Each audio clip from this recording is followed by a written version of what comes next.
right, well, welcome everybody, and thank you for joining us for today's webinar, Leveraging Project-Based Partnerships for Long-Term Impact. My name is Shandy Thompson with Wiley Education Services, and I'm happy to be joined today by our presenters from an array of schools and organizations. Special thanks to UPSIA for co-hosting this presentation with us today. Before I get started, I would like to go over, I would like to go over a few housekeeping items. All attendees will be muted during the webinar. However, we do welcome your questions and comments. Please type them in the Q&A pane. A moderator will respond to questions in the Q&A pane throughout the presentation. And we will also reserve about 15 minutes of today's presentation for our panelists to answer questions that came through either at registration or while we're speaking. We also encourage you to continue this conversation on social media using the hashtag ProjectBasedPartners. And lastly, access to a recording of today's presentation will be sent to all registrants via email tomorrow. And with that, I'm going to turn us over to Jim Thong, Chief Research Officer of UPSIA, who is the moderator of today's panel. Well, thank you very much, Shandy. Hello, everybody, and it's my pleasure to be here today to be part of this session. I'm Jim Fong, Chief Research Officer at UPSIA, and Wiley is a partner with UPSIA, and so it's our pleasure to be working with them on this webinar. UPSIA is a 105-year-old professional association and nonprofit, and my role here is I direct a research team to do custom and trend research in the field, and I really want to thank Wiley for doing this webinar, but also for playing their role during this pandemic, because as we know, we're talking about project-based partnerships. We're talking about short-term initiatives, but after we come out of this pandemic, it'll be long-term relationships. Hopefully, will be established here. I personally do not believe that higher education would have thrived or would struggle to survive during this pandemic without strategic partners like Wiley and others. The private sector really played a huge role in terms of doing its best at continuity within higher education, providing continuity to students here. And so I think this is what we're really going to be talking about with our panel today is these project-based partnerships, these short-term relationships that could turn into something else down the way. But I think that we look at this and we think that higher education and private sector work really well, and we want to learn more from this as we move ahead. So we all know that COVID was an inflection point in higher education, and while the intent of this discussion is not to dwell on the COVID experience itself, for many institutions, short or long-term, short-term or project-based partnerships played a critical role in helping them weather the storm and come out on the other side stronger for it. By way of this introduction, I would like to ask each of our panelists, under what circumstances do short-term or project-based partnerships make the most sense? Please let me know who you are, a bit about what you do at your institution and your thoughts about the following question. So the question is, each institution has unique initiatives they are running, but there are common needs that make project-based partnerships worth the consideration. Let me actually start off with Kimmery Whetstone from Winthrop University. Kimmery, why don't you give me your reflection on the question? Each institution has unique initiatives they are running, but there are common needs that make project-based partnerships worth the consideration. Thank you. Good afternoon. I'm Kimmery Whetstone, Director of Online Learning, and the Office of Online Learning at Winthrop University manages the Blackboard Learning Management System. We also provide training and technical support for faculty on the learning management system and its integrated software, and instructional design support for faculty who are developing online programs. I would say project-based partnerships are worth considering, particularly for smaller institutions that may not have a very large online learning team or Office of Online Learning. That was definitely the case for Winthrop. The partnership definitely became an extension of the Office of Online Learning with respect to course development and program planning. So where we had, again, a very small staff and very small instructional design team, Wiley became that extension for us and was able to do a lot of the heavy lifting for faculty in that regard with their academic services team and learning designers and learning technologists. Great, thank you very much. Let's go to Ben Cook from the University of Wyoming. Ben, why don't you tell us what your title is, what you do there, and reflect on each institution has a unique initiative, and but there are common needs that make project-based partnerships worth the consideration. Sure, thanks, Jim. Ben Cook, I'm the interim Associate Vice Provost for Online and Distance Learning at the University of Wyoming. Prior to taking on this role just recently here in December, I'm actually the MBA program director as well, and we have some online programs in the College of Business. And it was really through that engagement in those other programs that brought me to this role for the university as a whole. I think at the University of Wyoming, one thing that's been critical for us about these partnerships is really assessing where we're at with our capacity. And that capacity can be interpreted broadly to mean not just our personnel resources and how many folks we have that we can bring to bear to support programs that are moving online or want to do new things, but also looking at the cultural capacity for absorbing a partnership like this, because there are a lot of strong feelings that can be had across programs where they think about standardizing the way their courses look and feel, how the courses are designed, how it's delivered, if that's going to deviate from prior experience. And so I think these shorter term partnerships allow you to tailor the engagement just to where you are and for your needs, without it being a big, scary multi-year collaboration or investment. It really allows you to capacity test and vet how this would fit into your institution culturally, and avoid hiring a bunch of people in an initiative if it turns out that you're maybe not ready institutionally for this kind of engagement. Very cool. So basically you're putting your toe in the water a little bit and kicking the tires. Wonderful. Charles Kreitzer from George Mason University. Charlie, remind me of your title again and what your response to the question would be. Hi, so Charlie Kreitzer. I am the Executive Director for Online Operations at George Mason University within the Provost Office. Mason is one of the largest public institutions in Virginia. We have almost 40,000 students across our undergraduate and graduate programs. And so when I think about short-term partnerships, really what immediately comes to mind is an opportunity to test something and pilot it out in sort of a small scale way, to Ben's point, not sort of creating a multi-year, highly intensive project, and really just kind of testing out internal capacity building as well. So we did work in collaboration with our Teaching and Learning Center, the Stern Center at George Mason. Tons of sort of internal support for faculty development and instructional design, but especially in these last year when we've been faced with thousands of faculty and hundreds of courses that needed to be put online, it was essential that we sort of took a step back and thought a little bit broader about how we want to achieve some of our goals and trying to mix both internal and external capacities. Wonderful. Christina Anderson, Director of Learner Experience at Wiley Education Services. You have a different perspective here. You've worked with a lot of different institutions. Tell us about your perspective and how you see the value here. Thanks, Jim. I think these are all great examples about how a partner can augment or amplify your own efforts and test the waters.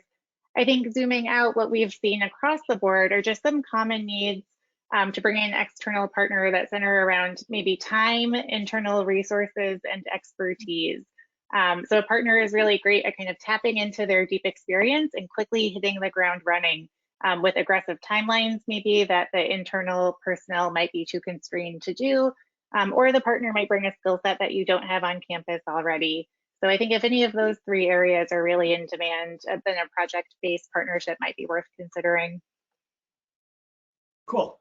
Great. Well, thank you, Christina. As with any large initiative, there are a number of parties that have to be on board because this is a complicated venture here, and a lot of universities aren't often ready to jump in, and we've all worked with procurement departments and finance and whatsoever. Making things happen can be very confusing. Let me actually ask the panel, about their tips in terms of securing buy-in from various stakeholders. What are your thoughts about securing buy-in from executive leaders as well as those on the ground, such as faculty or staff? And so let me kind of throw the question out there. We've got a few of our panelists that have got some great experiences with this. So any of you can jump in at this point. I'll go first. So I think on my end of things, where I'm situated, I have to sort of consider both sort of our executive leadership and what are some of the questions that they're going to have. And really that comes along with how are we going to fund it? How are we going to pay for this? And how are we going to sort of structurally move some of this forward? So it was important for us to look for CARE funding, grant funds, and some other alternative sources to actually meet some of our leadership's concerns, but then also from a faculty perspective, really trying to identify and respond to any concerns, any challenges, any objections that might sort of play into the narrative. At least at Mason, we were very specific to be working on instructional design and course development projects. And for any public institution, we know that faculty ultimately own the courses and they own the content. And so it was really important for us to make sure that not only did we have funding, but we were actually able to collaborate effectively with faculty, address their needs, but still find a way to move forward in a really sort of positive way. Great. Ben, what about you at the University of Wyoming there? Do you have any insight about, I've been on your campus and I'm sure it's fairly complex there. What are your thoughts about getting buy-in? Yeah, as Charles mentioned, budget is always going to be a concern. Folks are always interested in how this impacts budget. I would say that it's really critical that you work with your folks in your provost office or and especially your teaching and learning center. So if you have a teaching and learning center, you want to make sure you understand the role that your teaching and learning center plays on your campus and really clearly define your mission, vision, goals. I'm a business faculty member, so I always go with mission and vision statements, but you really need to understand what you're trying to get out of the partnership and make the case that way. For me, I always go to the student. Because what we're really ultimately trying to do is create an amazing program that serves students and delivers a high quality product to meet their needs and to help them further their career and their goals. And so I think when you start with a vision that's focused on delivering high quality instruction to your students, it really breaks down barriers if you're finding them institutionally, because you're able to put the project in the context of improving the experience for your learners. Let me just follow up with that a little bit more, Ben, here. But are there any, after you've done that, are there concerns at all that arise from faculty or leadership, or does the student voice carry enough weight in the process? For me personally, I think the concern is one, you hear a lot about avoiding duplication of resources. That, hey, we've already got a teaching and learning center and we've already got some marketing support. Why do we need this new partnership?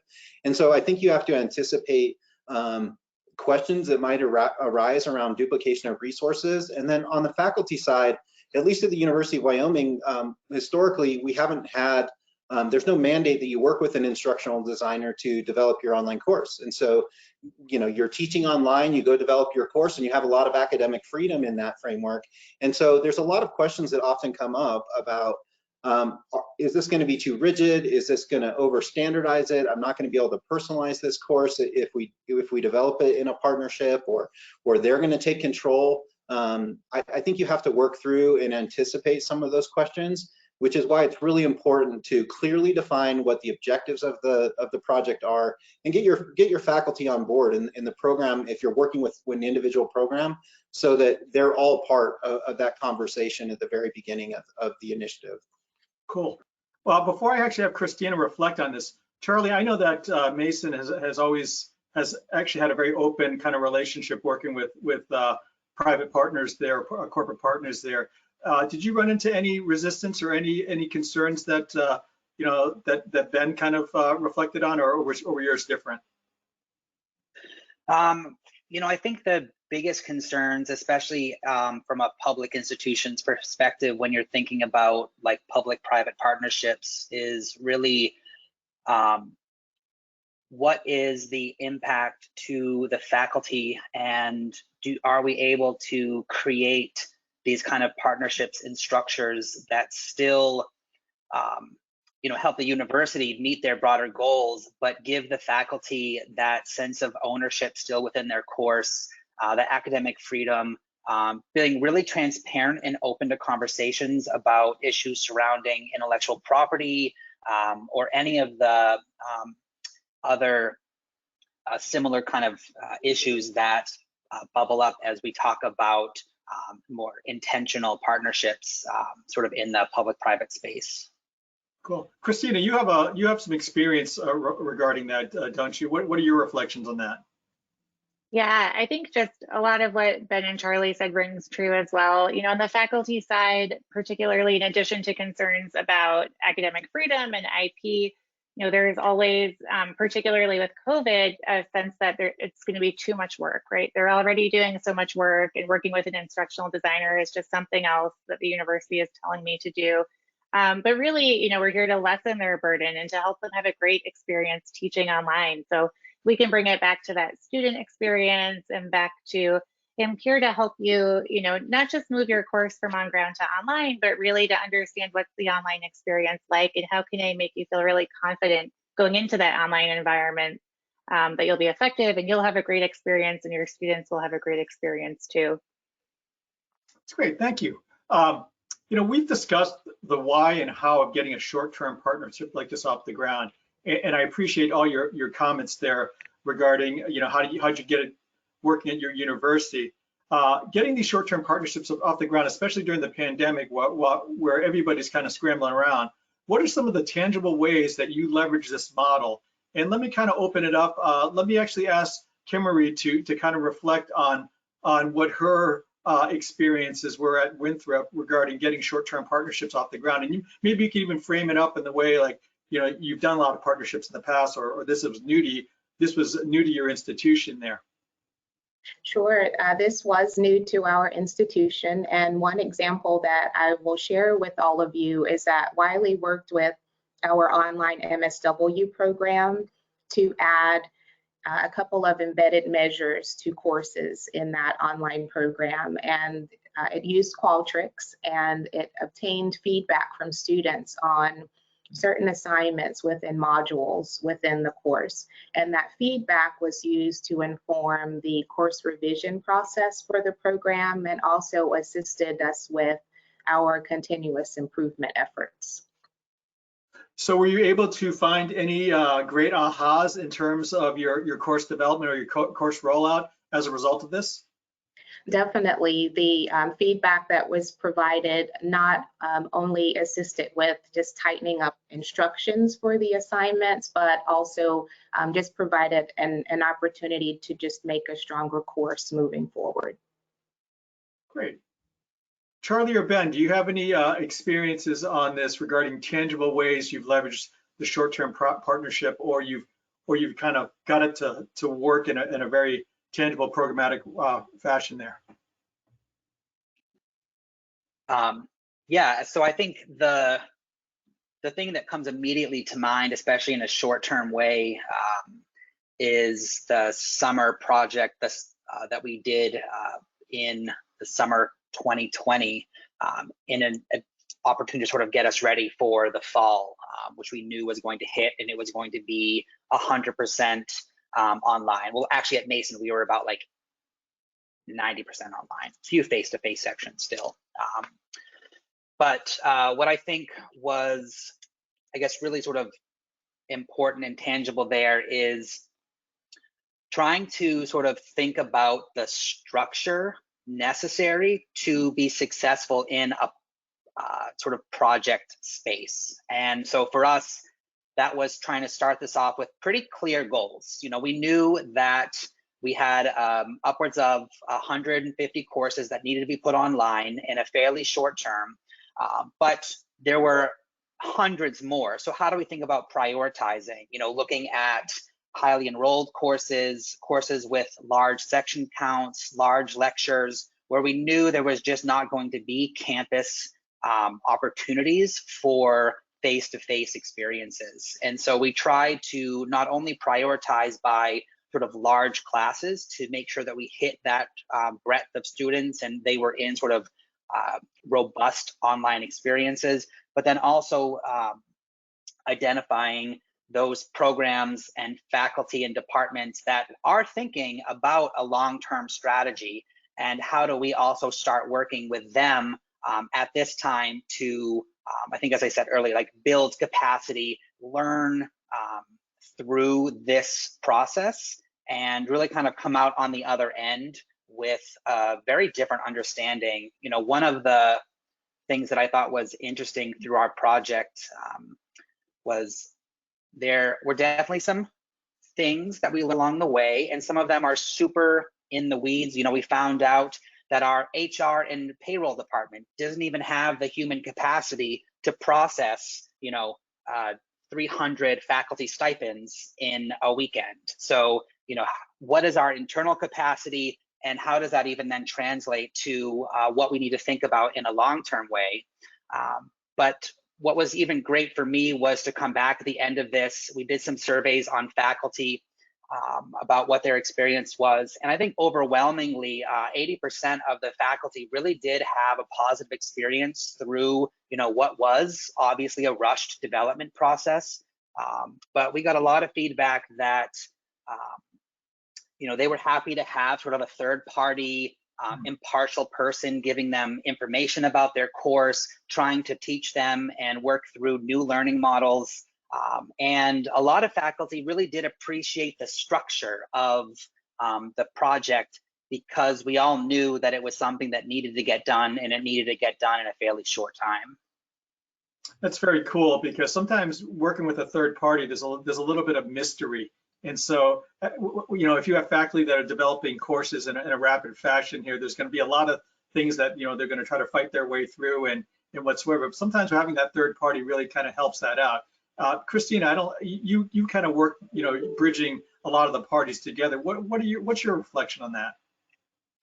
Yeah, so we actually developed new ways, you know, thinking about what are some tangible examples. So I think the most straightforward one that a lot of the work focuses on is the course development, right? So providing learning designers to faculty to work hand in hand and get their courses online in a quality way. But there's work that we've done outside of that, you know, around adding videos and graphics to support the learning, about providing faculty development opportunities, so webinars and some support there, and then some course quality reviews and program analysis. So one example was working with a Center for Teaching and Learning who had provided a great boot camp over the summer for all of the faculty who were going online for COVID, but they didn't have a chance to really assess, okay, what did the after version of the course look like after the faculty had gone through the boot camp? So we came in and supported that effort and actually dug in and provided both that granular level of feedback, like, hey, you did a great job with these 3 things, you might want to think about these other 2 things. But then we did that analysis across all of the courses and said, okay, it looked like the training was really effective in these areas. And as you think about future faculty development opportunities, you might want to home in on these other areas. So being able to kind of balance that, you know, micro and macro view of all of the efforts and bring everything together too, I think is a new sort of service that emerged from all of this. Yeah, that's really cool, because, you know, I think when you're doing a lot of things internally by yourself, you have your own model and you can't get out of that same box that you're in. And I've seen where faculty come into it and they say, wow, that's a new learning tool. I didn't know that. I just thought it was just, you know, video capture of my lectures or me writing on a chalkboard and me videoing that. I think they come to learn from you as an outside provider investing in technology that there are new ways to learn and teach, and you know, they don't know what they don't know sometimes. So that third party can really help kind of get them into the next level, into the future. So with that being said here, I mean, these relationships are complicated. I would like to know, what are some of the hallmarks that have made partnerships successful at a practical level? Because, we've all got to learn how to dance. And as Kim-Marie was saying earlier, this was new to her institution here. And so, it's like strangers meeting for the first time in some cases. Sometimes there's new faces, sometimes the relationship's been there. But I would like to know from each of you, what are some of those hallmarks that make these partnerships work really well at a practical level? So let me just kind of throw it out there with let me start with Ben then. Great, I appreciate the easy question. Actually, for most projects, I think you should be defining what success looks like before you even engage the partnership. During the pandemic, success looked like more resources. And frankly, it didn't look much different than that, which was we need more hands on deck to support our faculty in delivering remote instruction during a very unprecedented time. And so success was, did we get more resources on board, and were we able to provide those resources to our faculty? And so that was a key part of that. But one thing that's come from this and our work with Wiley and other partners is really knowing that you found the right partner when you can have really good, candid conversations about where you're at as an institution and where your partner is very flexible in helping you adjust to things that are changing on the ground. If it's pushback from faculty, if it's pushback from administrators, whatever the case may be, making sure you have a partnership that's defined in a way that allows you the flexibility to pivot when things change, when things go as you don't expect, and then also rely on that candid feedback to say, at your institution, here's an area where we think you would be better served in a certain way based on the work we've done with other institutions or what we've seen in the past. And so really being in a position yourself to accept that feedback and recognize that you don't know everything, and that just because you didn't invent it doesn't mean that that's not a great insight. I think that's an important aspect of the partnership. Cool.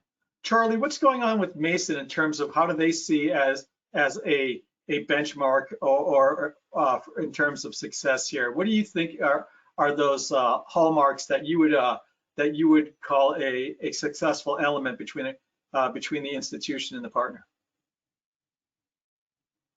I think one of the most successful things that came out of this is a sort of newfound sense of confidence with our faculty body. And really, when I think about short-term partnerships, or really any partnership, they're successful when the lines start to blur from a us versus them kind of context. And what was really great about this, because while I do agree with Ben, would have been amazing to have the project defined beforehand, we pretty much just started and hoped for the best. And what came out of that was a group of faculty who felt more confident in their teaching. They felt more confident in their ability to be successful in a modality that they may not have been familiar with. Personally, from my own sort of vantage point at the university, a whole new group of faculty that even before the pandemic had said, never gonna open Blackboard, I'm never gonna teach online, it is the devil incarnate. And yet those same faculty members are now having really, really great conversations about what the future of education looks like, what the future of their teaching looks like. And that to me is probably the most successful thing that came out of the entire experience, is just really being able to have a group of faculty that really just are a little bit more sort of aware and confident about their teaching practices. See, it seems like it was an accelerator for Mason there, which was wonderful. Kim-Marie, what about you in terms of these hallmarks of success? Sure. So short partnerships are working when you are able to attain measurable success in areas where previously you may not have been able to. And I'm going to go back to summer 2020, where the world went online. the majority of our courses were online, and we had provided training for our faculty on online course design and development and facilitation. But then there's the actual application of that training. And so we recognized that it was going to be important for us to review the courses that have been developed in summer 2020 prior to delivery. And going back to the earlier part of our discussion, when you have an online learning team that's small, that's a pretty huge task to lay eyes on every course that's going to be delivered online in the summer. And so we were able to leverage the partnership for QA reviews for our summer courses last year. And through that process, we worked with our partner Wiley to take our existing course development checklists and adapt it to become a quality assurance checklist. So it looked at the technical aspects of the course and the usability of the course to make sure links were working and that design standards were adhered to and things like that. So that definitely provided benefits for us. And again, it was something that we would not have been able to do on our own, and we truly appreciate having the support of our partner for that. Kim-Marie, let me follow up with a question on that. Was there a best practice that you developed or that you look back on that you might recommend as a result of these short-term partnerships? Sure, I can actually think of three best practices. The first one is definitely just recognizing that having outside feedback is valuable. Having an outside set of eyes to look at courses is valuable. The second best practice that I would cite is to establish an implementation team in the various functional areas across the university that are going to be touching the online programs in any fashion or in any regard. And those functional areas would meet regularly to talk about just processes and procedures and to be sure that the online student population and that they're included essentially in the existing processes and procedures. And then third, I would cite maintaining regular communication with the partner. That is absolutely critical so that there's no assumptions. If there's a question, it can be asked right away and answered versus assuming things and things being misconstrued or misunderstood. If there's regular communication, that's an opportunity to combat things like that. So it's faculty, it's implementation team, and it's communication. Basically, when I say faculty, it's like faculty don't know everything, which is surprising. But anyway, it's those three are your best practices that you would recommend here. That you've learned from the experience. You have an implementation team, and the communication is strong between the provider. Let me actually go to you, Ben. What about you in terms of maybe specific best practices that you might recommend? Yeah, I would actually go back to what Kim-Marie said as point number 2, which is your implementation team. It's called a partnership for a reason, and it's not because you're outsourcing this and that you don't have any work left to do. And thankfully you have these new resources. You really have to think through, who do we need to execute on this and what's their commitment going to look like, and make sure that those people are in place and ready to go, because there are going to be hiccups and barriers and roadblocks that you have to work through. And hardly anything is insurmountable when it comes to that, but you have to have people dedicated to facilitating the partnership and working with them. Because when you do engage in a partnership, they're going to bring a lot of resources to the table, and they're going to be on schedule and on budget, even if you're not prepared to do so. So make sure your team is ready to go. Treat it like a partnership as opposed to an outsourcing arrangement, and I think you'll have a lot of success. Cool. Before we start looking into the future and then going into our Q&A, let me ask Christina whether she has any insights just looking across the landscape around what she might see best practices are at some institutions. Yeah, so I think a lot of these were touched on already, but like really can't emphasize enough how critical that communication and transparency is. And like Ben said, making sure both sides are bringing their resources to the table, right? So if you're in a strong partnership, you should be able to have those hard conversations. And I think that's one of the differences between, and why we use the word partnership intentionally, right, is that it's a collaboration and it's a relationship and a communication.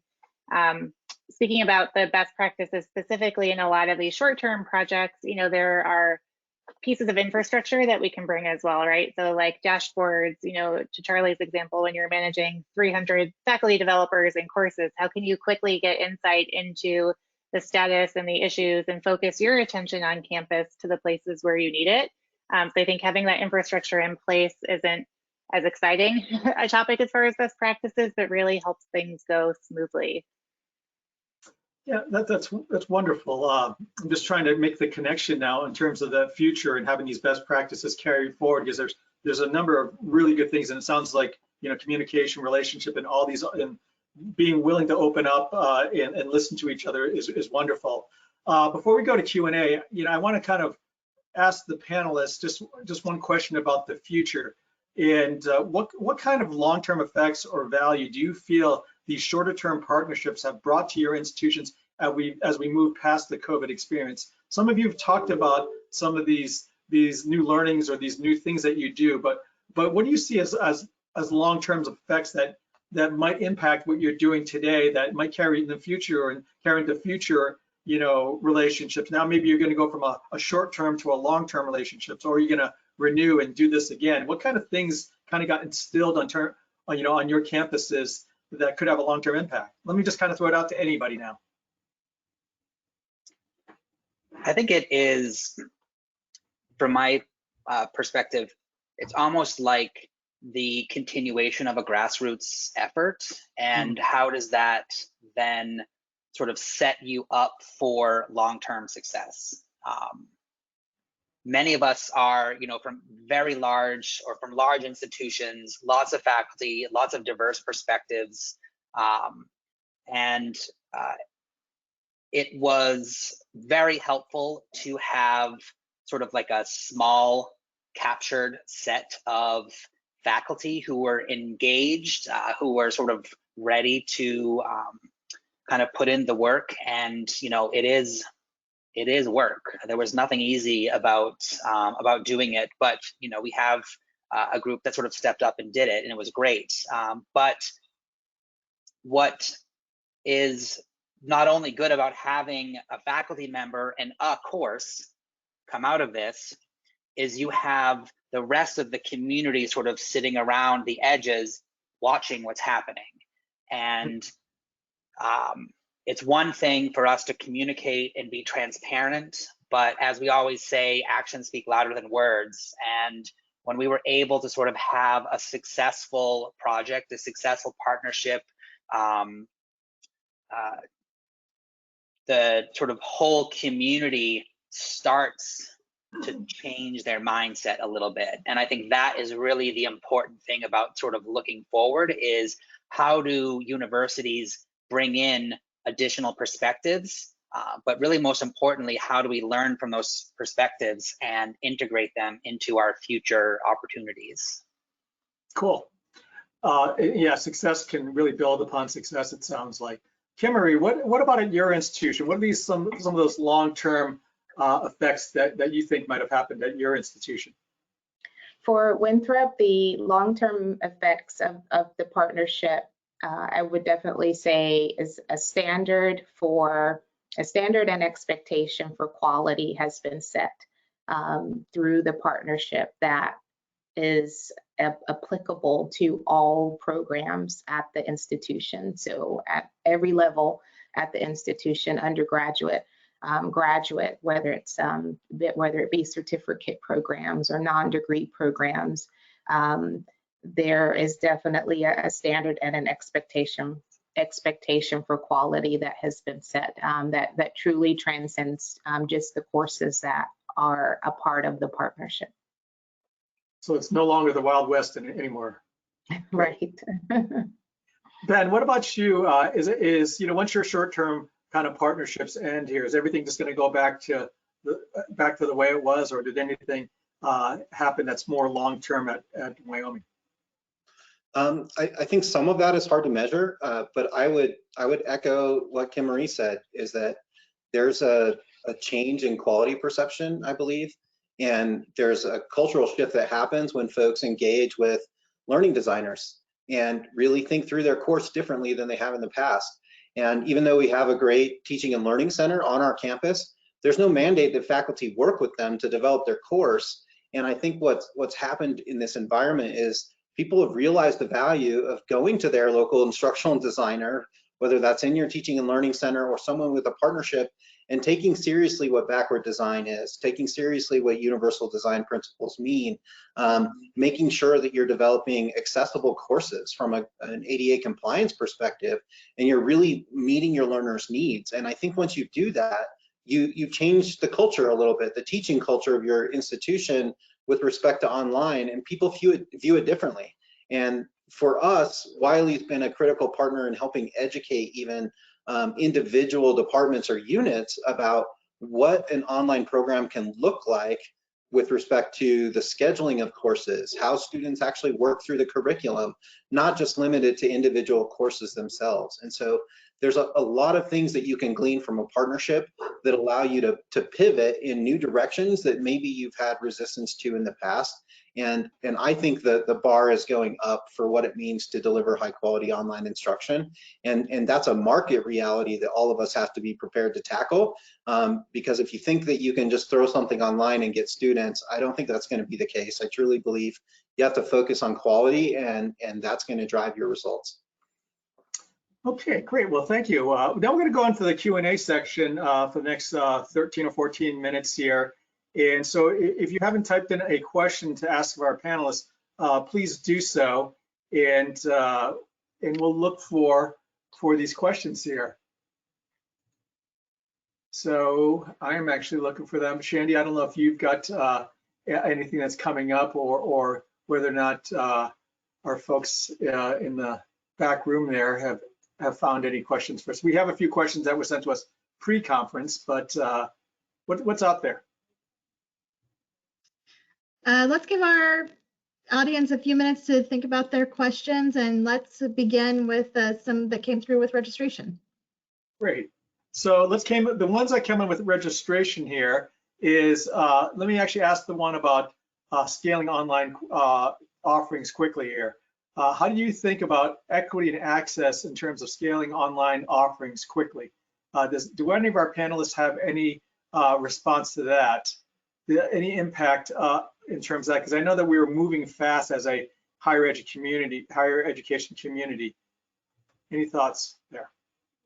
Sure, I'll jump in here. One thing that comes to mind with regard to access in particular was the pandemic really made the digital divide be more apparent, where when students went home for spring break and then were told not to come back to campus last March, we quickly recognized that there were students who relied on campus computer labs for their coursework, or that there were students who relied on the Wi-Fi on campus, or the internet on campus to complete their coursework, and now they were back home and may not have had the same level of access to a laptop and to internet that they needed. So one thing that we're looking at implementing coming soon is a laptop program where students are issued a laptop, so that we are more prepared than we were previously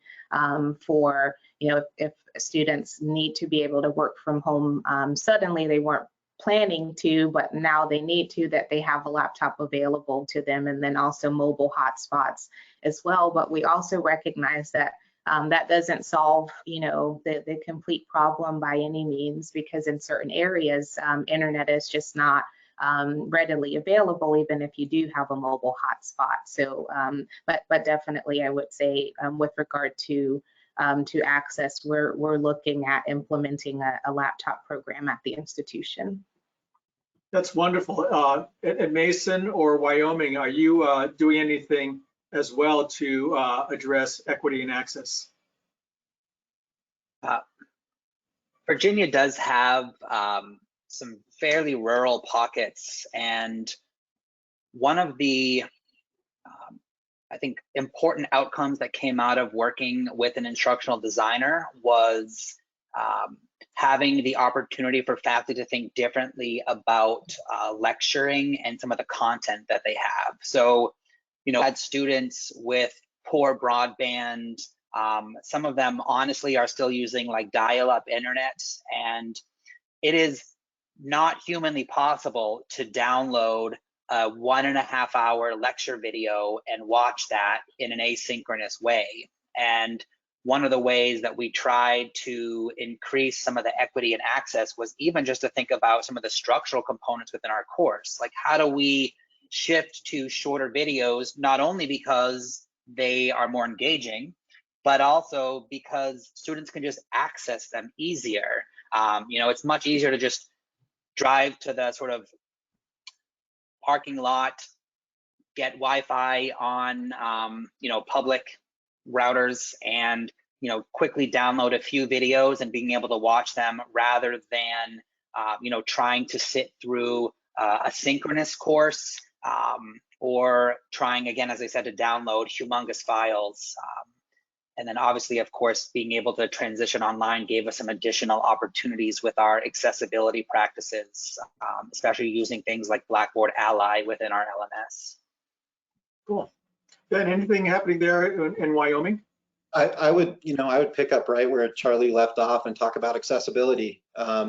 Beyond the digital divide and just getting access to the technology, the pandemic really highlighted that there's a whole set of learners that maybe we haven't always been thinking about, because a lot of online programs, you self-select into them as a student.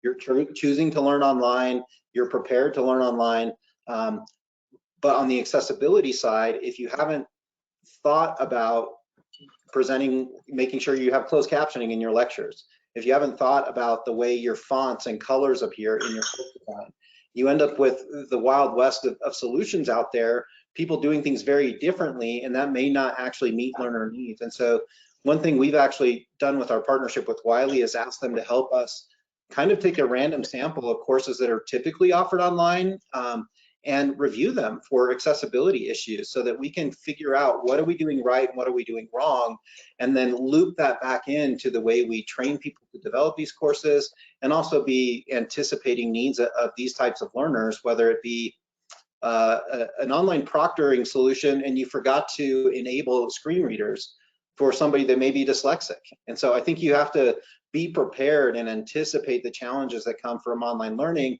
And looking forward to the future, it makes me think that you know, we need to do better, and that there's a whole set of learners that we haven't adequately served because we haven't been as thoughtful as we could be about accessibility online, and that's something that's on my mind at least.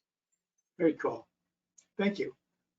Shandy, do we have any questions here? Because we do have one more registration question. Yep, let's go ahead and ask that registration question. Yeah, well, this one's kind of interesting because it's really more about finding how do you fill that hole or that need. So the question is, how do we begin our search for a partner for a short-term project? You know, and this is something about, you know, do you just do a Google search, or do you hear referrals or whatsoever? I'd love to hear from the three of you in terms of how did you begin your search, or did you have a relationship set up, or did you ask somebody about this? So let me just start with you, Ben, first. You know, we came to Wiley and some of our other partners through an RFP process when we put this out, and so that was we obviously got a lot of responses there, but we had already started having conversations prior to that, so we had a sense of folks that were going to be involved. I think it's really important to reach out to folks in your network. The universities, even though I guess we're in competition with each other, we like to share, and I think you need to reach out to your colleagues at other institutions and find out what they're doing. If there's an institution that looks like they're doing something you'd like to be able to mimic, or at least build off of, give somebody a call and find out who they're working with, what their experience has been like, and I think you can get a lot of insight that way. Mm-hmm. UPSIA, use core, use your networks there as well. Okay, Charlie, what about you? What did you, how did you start your search? I think it's important to just sort of look at your backyard. One thing that has been important for us is, how do we also sort of support the state of Virginia and, the larger DMV region. But so Mason itself, we have been working with Wiley Education Services with some of our graduate programs for a number of years. And so it was an obvious choice to leverage Wiley within this project, but we had even more courses than even Wiley could support, and actually had 2 instructional design firms working with us.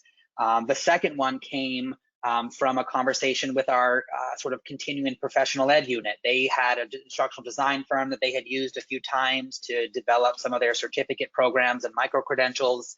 And it really was just leveraging that network, trying to get buy-in, and when you're able to do it that way, I think the transition becomes a little bit easier because there's already sort of a foundation of trust there. Great. Kimmery, tell us about your journey in terms of finding a short-term project partner.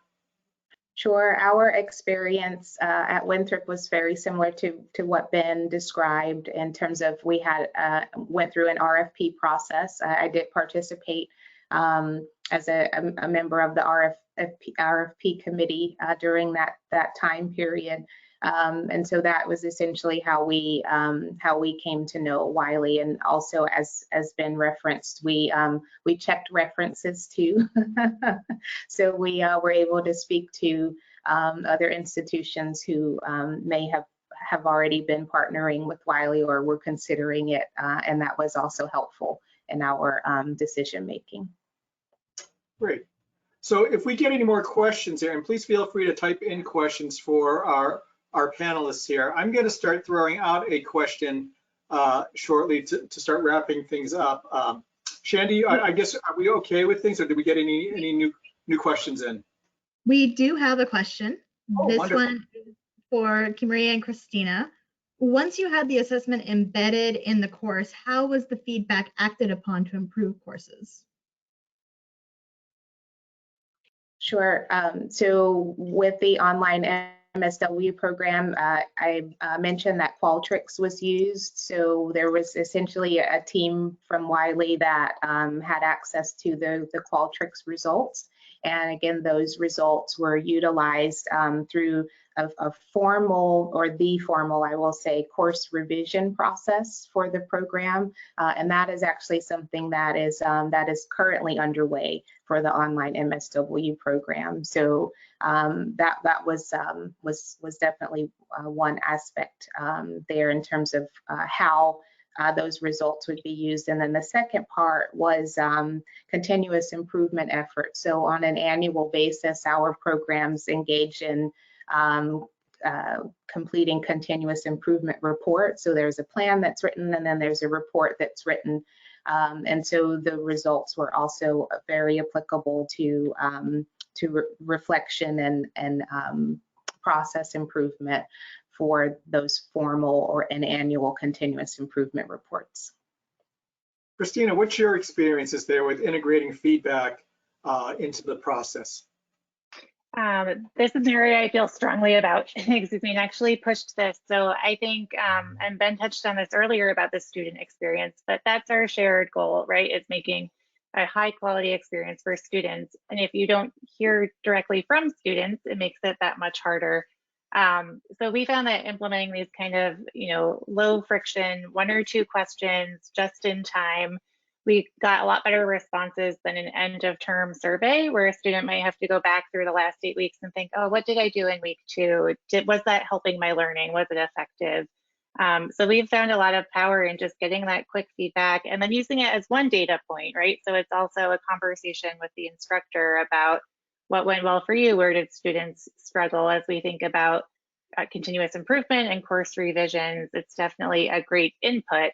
Not the only input, certainly, but very valuable. Wonderful. Okay, let me actually start wrapping things up today before I hand it back to Shandy to kind of get us across the finish line here. But I'm going to ask each of their panelists to give us their closing thoughts on a final question. And the final question is, what is one piece of advice you would give your peers in terms of making project-based partnerships work or turning them into long-term partnerships? So let me start with Charlie first in terms of that question. What is one piece of advice you would give your peers in terms of making project-based partnerships work in terms of turning them into long-term partnerships? I think it is twofold. It is celebrating the wins, celebrating the successes, and getting the word out in as many ways as humanly possible. Newsletters, webinars, town halls, faculty groups. How can you just sort of get, like, close the communication loop? And I lost the other one. My train of thought is gone now. Maybe it'll come back to me. It was on transparency. It might have been, but it's gone. So sorry about that. Well, that's okay. If you remember it, just jump back in. I'm going to shift over to Kimmery. What would your piece of advice would be regarding these short-term partnerships and turning them into long-term partnerships? Sure. I'll draw off of an earlier response, ensure that all key players are at the table. So the importance of an implementation team is something that I really would stress, that you have perspectives, again, from across the institution. And some of those functional areas would be admissions, financial aid, marketing, IT, student support services, representatives from the academic programs, representatives who manage institutional policies. So again, having the key players at the table, it's definitely a strong recommendation from me. Great. And Ben, here, Charlie, you're back. All right. Oh, sorry. It came to mind, and before I lose it, I think it was celebrate the wins, but then also really be upfront about the challenges as well. I think the faculty, our community, really did appreciate the fact that we talked about what was good, but also what didn't work, what you can learn from it, and how that is going to sort of shape future initiatives. So that's what I would say. The good and the bad, and be sure that you sort of address both of them with the community.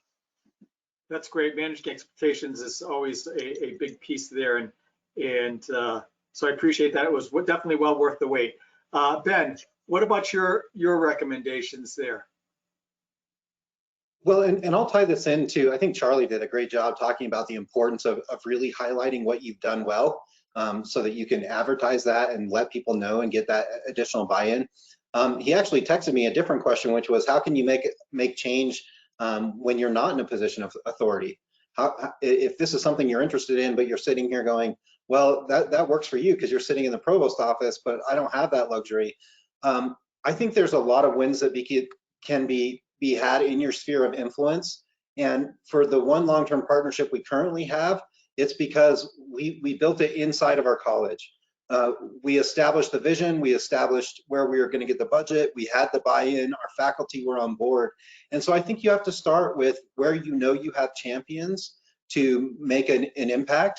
And I think you would be surprised by how receptive leadership is when somebody brings something to the table. It's often that leadership is just busy and has a lot of other things on their plate, not that they don't want to go down a certain road or aren't interested in it. So I think if you do a good job laying the groundwork, defining your vision, and showing the case for why you want to go this direction, you're going to get somebody to listen to you.